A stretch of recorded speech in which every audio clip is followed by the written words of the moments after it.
स्वर सुधा मंच पर आप सभी का स्वागत है। आज सुनिए हिंदी साहित्य जगत की जानी मानी लेखिका डॉक्टर पद्मजा शर्मा द्वारा लिखी कहानी वह फूल सी खिलती थी। वह थोड़ी देर तो माँ की ओढ़नी का पल्लू थामे उसके साथ साथ इधर उधर ऊपर नीचे घूमती। कभी चुपचाप किसी पत्थर पर बैठ जाती, फिर कंकड़ पत्थर उठाकर हवा में फेंकती, मिट्टी उछालती, पास से आते जाते कुत्ते बिल्ली के पीछे भागती, कभी उनसे डर जाती, कभी उन्हें डराती। कभी कभी तो यह भी होता था कि उसका फेंका कंकड़ उसी के सिर पर आकर गिरता था।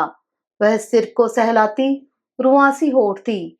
कभी कभी उसकी उछाली मिट्टी उसी की आंखों में गिर जाती थी, तब देर तक आंखों को रगड़ती मसलती थी। कभी परेशान होकर रो जाती थी। वह अपने साथ कभी कभी कपड़े की बनी गेंद लाती थी, उसे अकेले ही खेलती थी। कभी जब गेंद नहीं दिखती तो उसे ढूंढने के बजाय वह रोते हुए अपनी माँ के पास जाती और पूछती, "महारी दड़ी कठे है।" गेंद दिख जाती तो माँ बता देती, नहीं दिखती तो उसे थप्पड़ मारकर वहां से भगा देती।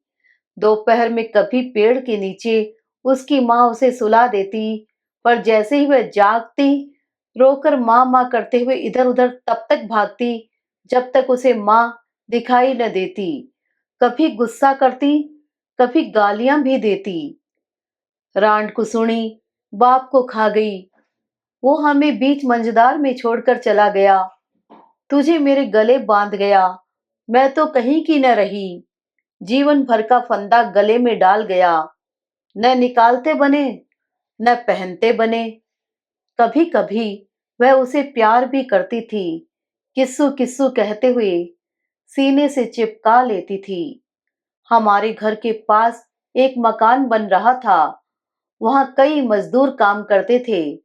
एक महिला मजदूर की 3-4 साल की बेटी साथ आती थी।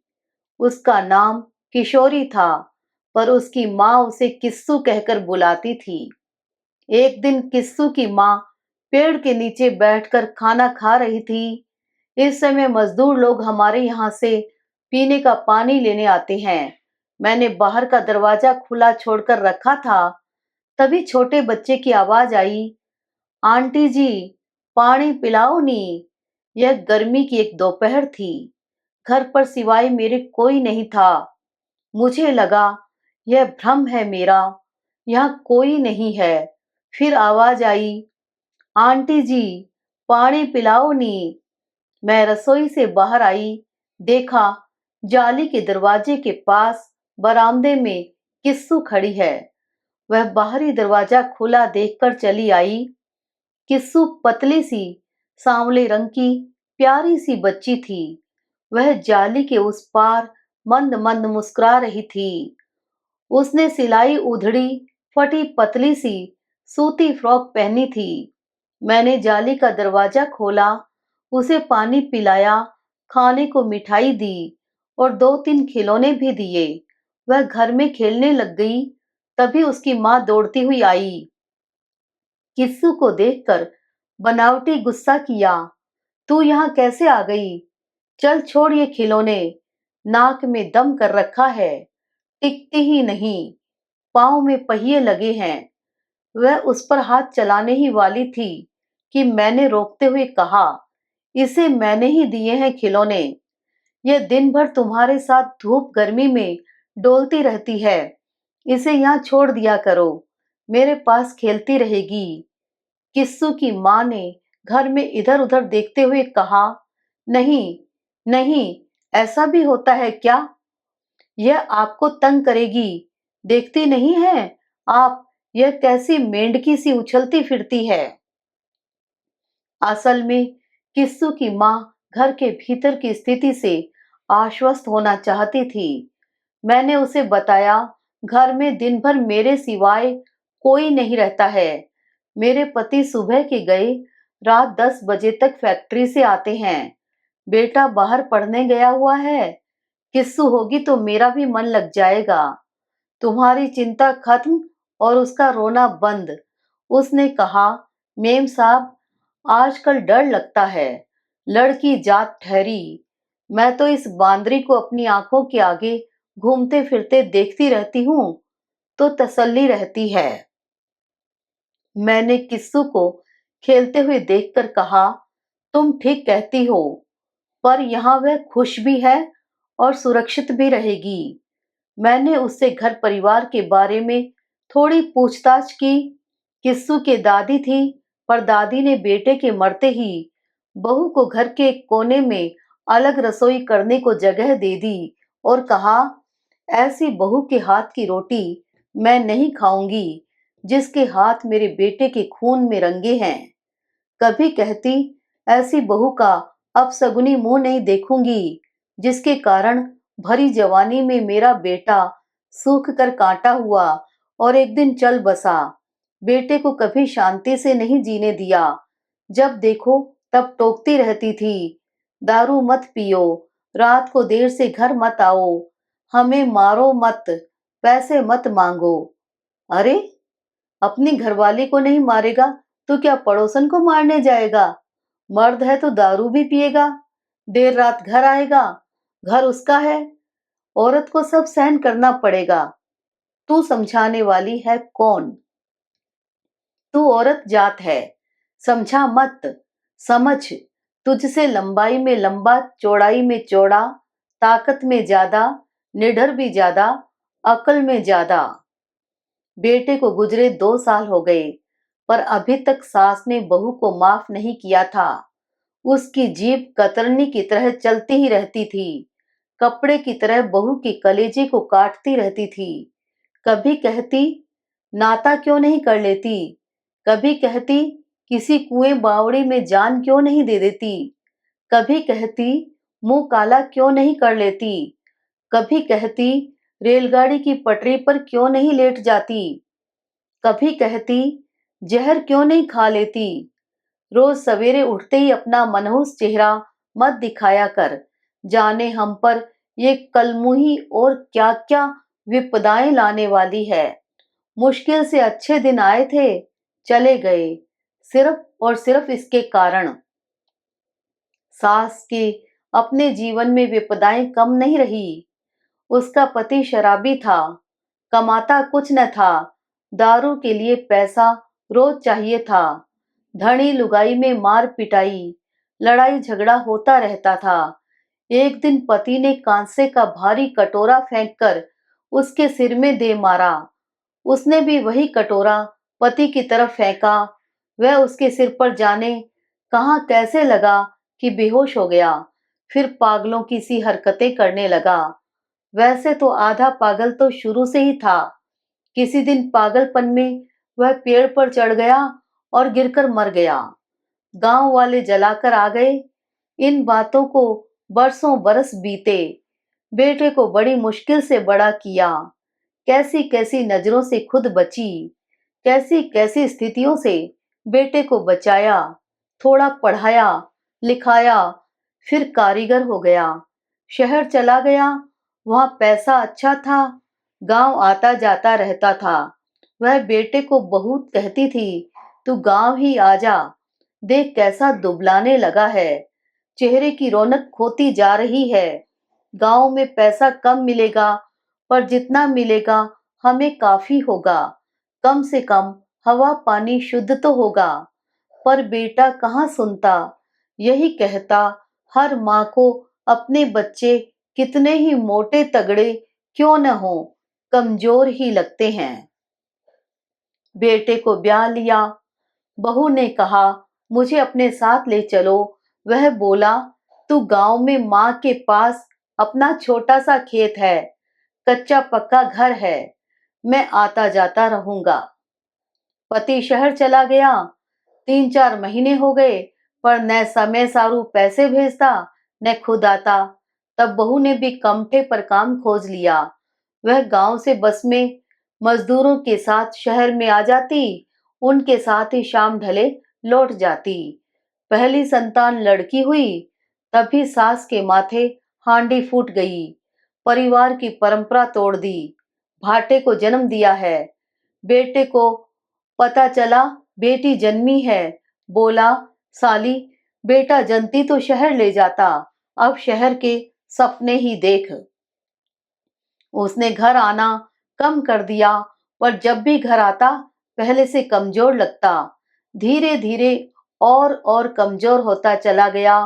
कभी खांसी, कभी बुखार, कभी सिर दर्द, कभी चक्कर, कभी भूख नहीं लगती, कभी सो जाता तो सोया ही रहता, उठने की हिम्मत ही न होती।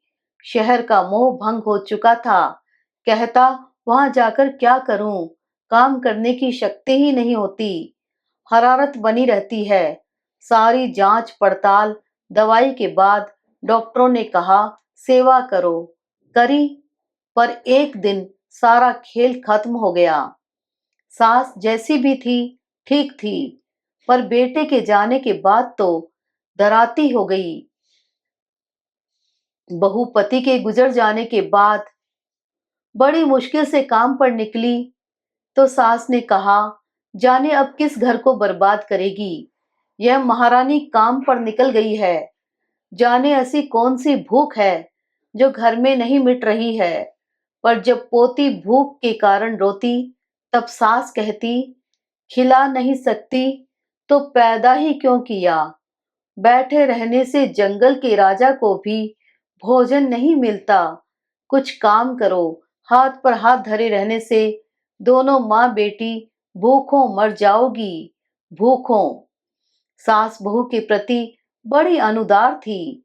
उसके मन में यह बात बैठ गई थी कि बहू का पग फेरा अच्छा नहीं है। जो भी बुरा समय आया है उसका कारण बहू थी। वह इस बात को जाने क्यों भूल गई थी कि वह खुद भी तो इसी तरह का नारकीय जीवन भोग चुकी है। बहू खुद तो कुछ दिन भूख निकाल ले, पर बच्ची का क्या करे। बहू सास के छोड़े तीर छाती पर चुपचाप लेती रहती, सुनती रहती, कुछ न बोलती। कभी अड़ोस पड़ोस वालियां सास को टोकती कि इतनी बेड़ी मत बोला कर। कभी बहू को गुस्सा आ गया तो गर्दन तोड़कर हाथ में दे देगी। देखती नहीं कितनी हट्टी कट्टी जवान है, शेर भर हड्डियों के साथ, तुझे तो यह बाएं हाथ से ही दीवार के ऊपर से फेंक देगी। तब सास कहती, जरा हाथ लगाकर तो बताए, साली का टेंटुआ न दबा दूं। जिन बड़ी बड़ी आंखों से मुझे घूरती है उन आंखों को न फोड़ दूं।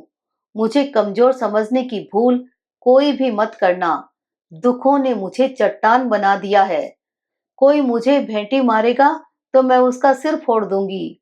मैं दुनिया से लड़ लड़कर पत्थर हो गई हूं, पत्थर। मैं औरत नहीं हूं, मैं पत्थर हूं। इस सब के बावजूद भी बहू साग बनाती, रोटी बनाती, चाय बनाती, बेटी को बिस्कुट देती तो अपनी सास को पूछना कभी नहीं भूलती। पड़ोसी औरतें अचरज करती कि यह छिपकली बहू पर कैसा हुक्म चलाती है। पर जिस दिन इसने सास का सामना कर लिया उस दिन बुढ़िया की खैर नहीं।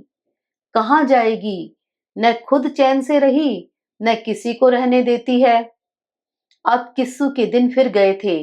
वह मां से छूटते ही मेरे पास आकर खेलती, दौड़ती, भागती, खाती पीती, सोती, हंसती। मैंने उसे 4-5 फ्रॉकें लाकर दी।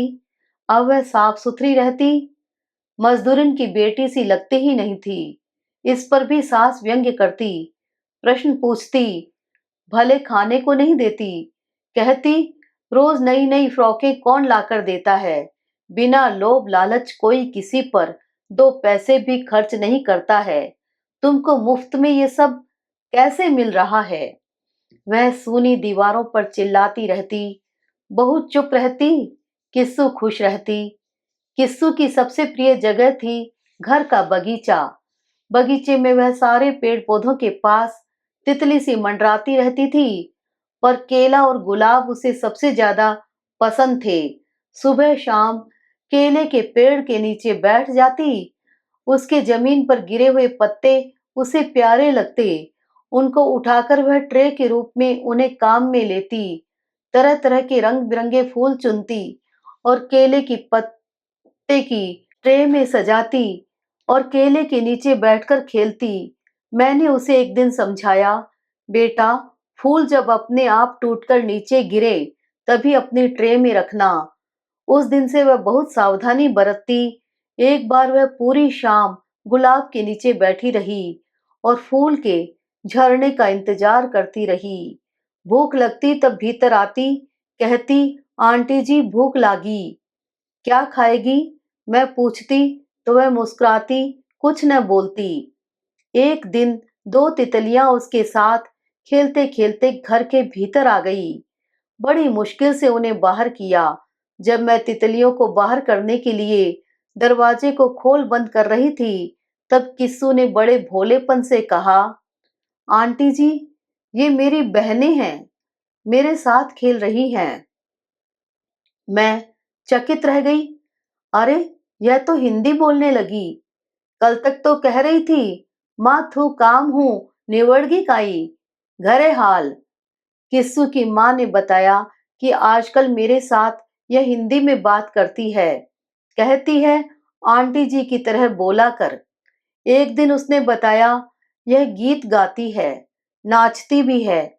जब उसकी माँ ने बार बार कहा कि गीत सुना तो नहीं सुनाया, पर जब कहा कि कल से आंटी जी तुझे घर में नहीं रखेंगी, तब उसने पतली पतली आवाज में गुनगुनाया, चिरमी का डाला चार वारी जाऊं चिरमी में।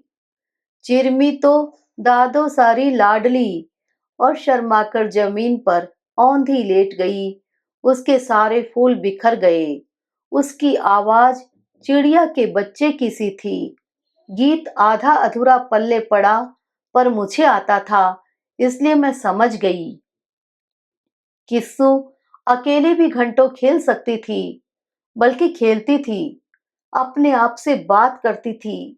वह क्या बोलती थी मैं कभी समझ नहीं पाई, पर जो भी बोलती थी उससे वह खुश रहती थी। उसका एक खेल था, प्लास्टिक की थैली को एक लकड़ी पर लपेटकर जोर जोर से बोलती, डब्बू ले लो, डब्बू ले लो। यह बोलते हुए पूरे घर में घूम आती थी। मेरा बेटा तो इस उम्र में था तब झाड़ू लगाता था, पोंछा मारता था। कहीं नहीं दिख रहा होता था तो हम पिछवाड़े में झाड़ू निकालते हुए पाते थे। कभी हाथ में पोंछा लिए घबराया हुआ रहता था, जैसे घर के काम का सारा बोझ उसी पर था। किस्सू को सजने संवरने का बड़ा चाव था।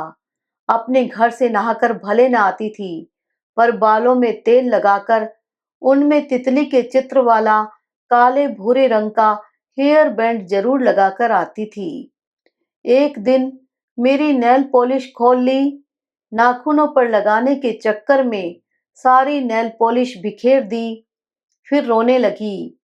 उसकी माँ ने इस बात पर उसे घर ले जाकर मारा और कहा, तू बंगले में रहने लायक नहीं है, अब आंटी जी के घर मत जाना। पर वह नहीं मानी। फिर भी जब मैंने उससे पूछा, माँ मारती है? बोली, नहीं, दादी मारती है। मैंने पूछा, क्यों? तो बोली, बस मारती है। वह तो माँ को भी मारती है। माँ कुछ कहती नहीं? नहीं, मार खा लेती है। मैंने कहा, तू दादी को समझाती नहीं? वह बोली, माँ कहती है दादी कुछ भी कर सकती है। दादी तो माँ को गाली भी निकालती है। मैंने कहा, गाली देना गंदी बात है ना? उसने हाँ में गर्दन हिलाई। मैंने कहा, पढ़ाई करेगी? उसने कहा, हाँ। मैंने उसकी माँ को कहा, अब के इसे स्कूल में डाल देना, इसकी पढ़ाई का जो खर्चा आएगा मैं दूंगी। उसकी माँ खुश हो गई, पर कुछ सोचते हुए बोली, आप सोच समझकर कह रही हैं या मजाक कर रही हैं? मैंने कहा, सोच कर। किस्सू की माँ ने एक दिन बताया कि वह स्कूल में बात करके आई है, महीने भर बाद इसको भर्ती कर लेंगे। उस समय किस्सू की माँ के चेहरे पर जो खुशी खिल रही थी, देखने लायक थी। उसने कहा, मेम साहब, जीवन में खुशियां लौट आएंगी। अगर यह पढ़ जाएगी, हमारा जीवन तो नरक समान है, पर बेटी का सुधर गया तो मैं समझूंगी मैंने स्वर्ग के सुख भोग लिए। किस्सू मेरे यहाँ आती, खेलती, खाती। उसकी माँ भी दिन में 4 बार देख जाती, पूछ जाती, किस्सू तंग तो नहीं करती आपको? कुछ दिन तक तो यह सिलसिला चलता रहा, पर अचानक एक दिन यह सिलसिला टूटा, तो ऐसा टूटा कि उसका कोई सिरा जल्दी से हाथ ही नहीं आया। कई दिन तक मैं पूछती रही, किस्सू कहाँ गई, उसकी माँ कहाँ गई। मजदूर मजदूरिन अनभिज्ञता जताते। मेरा अकेलापन तो बढ़ ही गया था, पर मुझे किस्सू और उसकी माँ की चिंता भी थी। आखिर हुआ क्या होगा? अचानक ऐसे कहाँ चली गई? कभी कुछ बताया भी नहीं। मुझे किस्सू की कई बातें याद आती थी। एक दिन तो मैंने कहा, सिर दुख रहा है। वह विक्स की डिब्बिया लेकर आ गई थी। उसे कहती, चल तेरी फोटो खींचती हूँ, तो दोनों हाथ गालों पर रखकर तिरछी नजरों से देखती थी। मैं मन ही मन सोचती थी, यह बड़ी होकर मॉडलिंग करेगी, मैं उसकी मदद करूंगी। आपको उसकी क्या क्या बातें बताऊं। वह फूल सी खिलती थी, तितली सी उड़ती थी, पायल सी दिन भर घर में बजती रहती थी, हवा सी चलती थी, सुबह की धूप सी मचलती थी। वह जब मेरे यहाँ से जाती थी, कुछ फूल, कुछ खुशबू साथ ले जाती थी। कुछ फूल, कुछ खुशबू छोड़ जाती थी। घर में जहां देखो फूलों की पंखुड़ियां बिखरी हुई रहती थी, सुगंध होती थी। मुझे उसका गीत, उसकी बातें, उसकी हंसी सब याद आते। वक्त बीत रहा था। वक्त किसी का इंतजार थोड़े ही करता है, वह चलता चला जाता है। मैं सरकारी अस्पताल में एड्स के मरीजों से साक्षात्कार कर रही थी। तभी मेरी नजर दुबली पतली, ढली हुई, निस्तेज काया की गठरी बांधे स्टूल पर आंखें बंद किए बैठी एक औरत पर पड़ी। मुझे लगा उसे मैंने कहीं देखा है। एकाएक ख्याल आया, अरे यह तो किस्सू की माँ जैसी लगती है। वही 3 साल की किस्सू जो हंसती थी, खिलखिलाती थी, नाचती थी, गाती थी। उसकी आंखों में चमक थी, पाँव में हवा बंधी थी, सूरज को आंखों में रखती थी। वह किस्सू जो अपने फूल से हाथों से फूल चुनती थी, उनसे खेलती थी। वही किस्सू जिसके साथ मैंने एक अटूट रिश्ते की गांठ बांध ली थी। मैं इन सब ख्यालों के साथ उसके पास गई। वह किस्सू की माँ ही थी। मुझे देखते पहचानते ही उसकी आंखों से आंसू बहने लगे। उसने बताया कि उसे बहुत दिन बाद पता चला कि उसके पति की मौत एड्स से हुई थी। बाद में सबकी सलाह पर उसने भी जांच करवाई, उसे भी एड्स था और पता चला उसकी बेटी को भी। इस बीमारी ने अपने खूनी पंजों में जकड़ लिया था। किस्सू की बीमारी का पता चला तब तक देर हो चुकी थी। उसे मरे साल भर हो गया है। मैं भी नहीं बचूंगी। किस्सू की माँ जीवन की आस छोड़ चुकी थी, क्योंकि उसने अपनी आंखों के आगे अपनों को एक एक कर जाते हुए देखा था, मौत को अपने घर में दबे पांव आते हुए देखा था। मैंने पूछा, तुम्हारी सास कैसे है? बोली, वह मौत का इंतजार कर रही है, बहुत दुख पा रही है, बिस्तर में ही गूमूत करती है, सब कुछ भूल चुकी है। जवानी में विधवा हो चुकी थी, बेटे के बाद पोती की मौत सहन नहीं कर पाई। मेरी यह हालत देखकर तो काठ की हो गई है। मेरे भीतर लगातार कुछ टूट तिड़क रहा था। किस्सू गई, उसकी माँ का भी अंत समय आ गया है। सास की सांस नहीं टूटती, करे कोई भरे कोई। उस दिन घर आई, मन नहीं लग रहा था, भूख भी नहीं थी, बेचैन थी। मैं बगीचे में गई, शायद पेड़ पौधों के सानिध्य में कुछ सुकून मिले। मैंने देखा किस्सू के लिए केला अब भी अपने पत्ते जमीन पर रख रहा है। किस्सू के लिए अब भी गुलाब झड़ रहे हैं। बगीचे की तितलियां अब भी उसे ढूंढते हुए घर के भीतर आ रही है। अब भी मेरी मेज को उसकी फूलों से भरी ट्रे की प्रतीक्षा है। उसके बिखराए फूलों की खुशबू से घर महका करता था। उसके अचानक खो जाने पर भी लगता था वह किसी दिन औचक आ ही जाएगी, पर अब लग रहा है जैसे उसके बिखराए फूल मुरझा गए हैं, खुशबू कहीं खो गई है, उसी की तरह। अभी आप सब सुन रहे थे हिंदी साहित्य जगत की जानी मानी लेखिका डॉक्टर पद्मजा शर्मा द्वारा लिखी हुई कहानी वह फूल सी खिलती थी। आशा करती हूँ कहानी आपको अवश्य पसंद आई होगी। कृपया चैनल को सब्सक्राइब करना न भूलिएगा।